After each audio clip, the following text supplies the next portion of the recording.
안녕하세요. 자, 보내주신 25년 22주차 상승 종목 요약 자료 이거 보면서 이번 주 시장을 뜨겁게 달군 종목들 그리고 그 이유를 좀 깊게 파헤쳐 보겠습니다. 목표는 뭐 단순히 뭐가 올랐다 이걸 넘어서요. 거래 대금 500억 이상 또 15% 이상 오른 종목들 있잖아요. 그 움직임 뒤에 어떤 큰 흐름이 있는지 그걸 같이 읽어보려는 겁니다. 네, 바로 시작해 볼까요? 네, 좋습니다. 이번 주는 특히 몇 가지 흐름이 좀 뚜렷했어요. 그 신규 상장주들 강세도 있었고요. 기술주 쪽에서는 역시 AI, 뭐 반도체, 2차 전지 이쪽 이야기가 많았죠. 그리고 에너지, 바이오 제약 분야도 꽤 활발했고 정책 관련 테마들도 시장에서 주목을 좀 받았습니다. 아, 네. 기술주부터 그럼 한번 볼까요? PIDI, 코칩, BQAI, MDS테크 이런 종목들이 확 눈에 띄게 올랐는데 PIDI는 그 유리 기판, AI 테마로 엮였고 코칩은 오라클향 MLCC, 그러니까 적층 세라믹 콘덴서 납품 소식이 있었고요. 이 종목들 상승세 어떤 점을 좀 봐야 할까요? 그렇죠. PIDI 같은 경우는 이제 차세대 반도체나 디스플레이에 들어가는 그 유리 기판이라는 거, 이게 신기술이니까 지대감이 반영된 거고요. 코칩 사례는 이게 좀 더 재밌는데 단순히 부품 계약이다 이걸 넘어서요. 요즘 빅테크 기업들이 AI 인프라 경쟁이 워낙 치열하잖아요. 그러다 보니 핵심 부품 공급망 확보에 정말 사활을 거는구나 이걸 보여주는 예시 같아요. 그러니까 오라클 같은 글로벌 대기업이랑 연결된다는 게 확인되니까 확 움직인 거죠. 아, 그리고 BQAI랑 MDS테크는 퓨리오사 AI라고 국내 AI 패블리스 유망주인데 여기에 투자했다는 사실이 다시 부각되면서 같이 좀 오른 거고요. 아하, 그렇군요.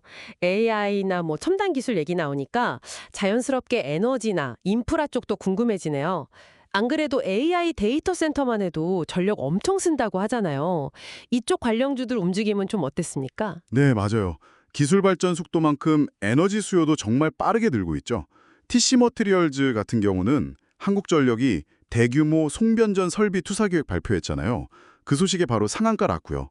이건 뭐 국가 기관 산업 투자가 직접 모멘텀이 된 케이스죠.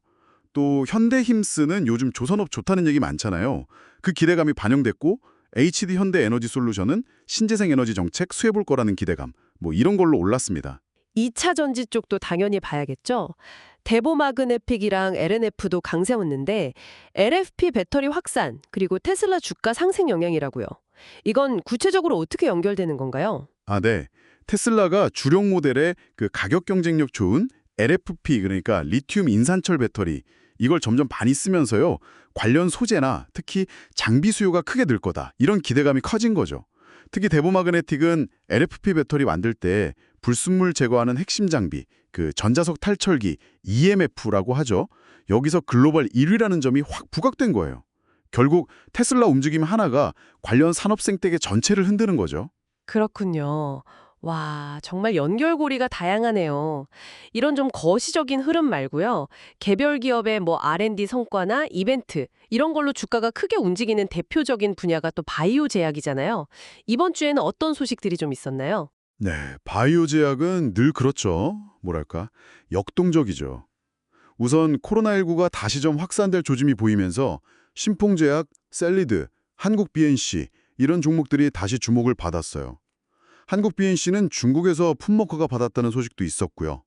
한편 ABL 바이오는 자체 개발한 항체 기술 플랫폼이랑 임상 결과에 대한 기대감으로 올랐고, 파인메딕스는 의료기기 미국 FDA 승인 소식, 이게 컸습니다. 아, 그리고 나이백은 와, 이건 정말 규모가 큰데 1조 원대 기술 이전 계약 가능성이 나오면서 급등했고요. 샤페로는 아토피 치료제 개발 기대감으로 주가가 많이 올랐죠. 역시 뭐 신약 개발, 기술 수출, 기재 승인 이런 개별 호재 파급력이 정말 큰 분야입니다. 와, 나이백 1조 원이요? 정말 대단한데요. 이런 호재 하나가 기업 가치를 그냥 확 바꿔놓기도 하는군요. 그럼 기업 자체 성과 말고 또 시장 분위기를 움직이는 게 그 정책이나 정치 관련 이슈인데 이쪽 관련해서도 움직임이 좀 있었죠. 네, 있었습니다. 미래에셋증권이나 코오롱 같은 경우가 대표적인데요. 그 대선 후보들이 증시 부양 발언을 한다거나 기업 지배구조 개선 공약을 내놓거나 하면 거기에 대한 기대감이 주가 상승으로 이어지는 거죠. 특정 정책이나 발언 하나가 증권주나 지주사 같은 특정 섹터 전체의 투자 심리를 자극하는 겁니다. 하나도 지주사로서 재평가 기대감이랑 실적 기대감이 같이 맞물리면서 좀 올랐고요. 그 외에는 뭐 신규 상장했던 인투셀이 초반 급등세를 좀 이어간 거, 그리고 달바글로벌이 해외 매출 잘 나온다고 주목받은 거, 이런 것도 눈에 띄었습니다. 야, 그럼 정리를 좀 해보면 25년 22주차 시장은 AI 혁신, 에너지 전환 같은 아주 큰 기술적 흐름이 있었고 또 신약 개발이나 대규모 계약 같은 개별 기업들의 눈부신 성과 그리고 정책 변화에 대한 기대감까지 정말 다양한 동력들이 막 섞여서 작용한 한 주였던 것 같습니다.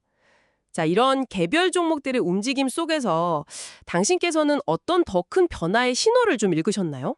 네, 제 생각에는요, 중요한 건 이 다양한 상승 이유들이 서로 어떻게 연결되어 있나 그 관계망을 보는 거라고 생각해요.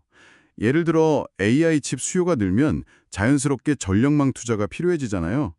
또 어떤 특정 질병 치료제 개발에는 정부 지원이나 규제 환경이 영향을 미치고요. 그러니까 표면적인 뉴스 너머에 있는 근본적인 동인, 그리고 그 연결고리를 파악하는 게 중요하지 않을까 싶습니다. 여기서 한 가지 질문을 던져보고 싶은데요. 이렇게 매일 쏟아지는 정보들 속에서 앞으로 시장 흐름을 예측하기 위해서 당신이라면 어떤 연결고리에 가장 주목하시겠어요? 물론 아시겠지만 최종적인 투자 결정과 그에 따른 책임은 항상 본인에게 있다는 점, 이건 꼭 기억해 주시고요.